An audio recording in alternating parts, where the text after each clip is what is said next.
చపాతీలోకి, రైస్‌లోకి బెండకాయ ఉల్లికారం అయితే చేస్తున్నాను నేను. చాలా టేస్టీగా ఉంటుంది. ఇందులో అయితే కొంచెం ఆయిలేసుకొని, పచ్చెనపప్పు కూడా 2 టేబుల్ స్పూన్లు, అలాగే ఎండుమిరపకాయలు, ఓ టేబుల్ స్పూను, జీలకర్ర ఇవన్నీ వేసి ఆయిల్‌లో మంచిగా ఫ్రై చేసుకోవాలి.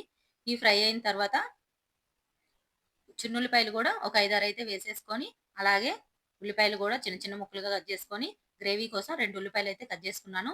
ఇవన్నీ ఇలా ఫ్రై చేసుకొని, ఒక బౌల్‌లోకి తీసి పక్కన పెట్టేసుకోవాలి. ఇవి చల్లారిన తర్వాత మిక్సీ వేసుకోవాలి వాటరేసుకొని కొంచెం కొంచెంగా.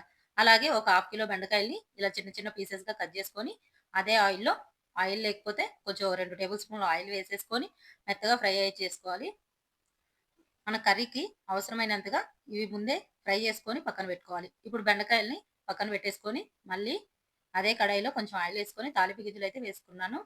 జీలకర్ర, ఆవాలు, పచ్చెనపప్పు ఇవన్నీ ఫ్రై అయిన తర్వాత దీంట్లోనే కరివేపాకు ఇవి గూడా గోల్డెన్ కలర్ వచ్చేదాకా ఫ్రై చేసుకోవాలి. మనం ఇందాక ఉల్లిపాయ అయితే మిక్సీ వేసి పెట్టుకున్నాం గదా! ఆ గ్రేవీ మొత్తాన్ని దీంట్లో అయితే వేసేసుకోవాలి. ఇది కూడా ఆయిల్‌లో అయితే ఫ్రై చేసుకోవాలి. కొంచెం అడుగున వాటర్ ఉంటాయి గదా! కొంచెం వాటర్ పోసుకొని మనకు దగ్గర పడేదాకా బాయిల్ చేసుకోవాలి. దీంట్లోనే టేస్ట్‌కి తగ్గట్టు సాల్టు, పసుపు, కారము అడ్జస్ట్ చేసుకొని మొత్తము ఆయిల్ పైకి తేలేదాకా మంచిగా ఫ్రై చేసుకోవాలి.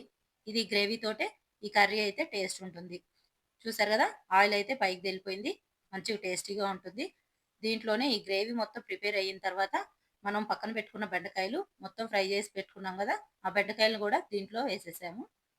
ఇది కూడా మొత్తం ఉప్పు, కారం ఈ గ్రేవీ మొత్తం బెండకాయలు పట్టే విధంగా ఫ్రై చేసుకోవాలి. ఆయిల్ మొత్తం పైకొస్తే కర్రీ రెడీ అయిపోయినట్టే. ఈ బెండకాయ గ్రేవీ, ఉల్లిపాయ కారం మొత్తం టేస్ట్‌గా ఉంటుంది. ఈ బెండకాయ ఉల్లి కారం చపాతీలోకి గాని, రైస్‌లోకి గాని టేస్టీగా ఉంటుంది.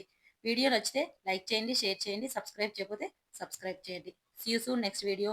Bye. Thank you so much.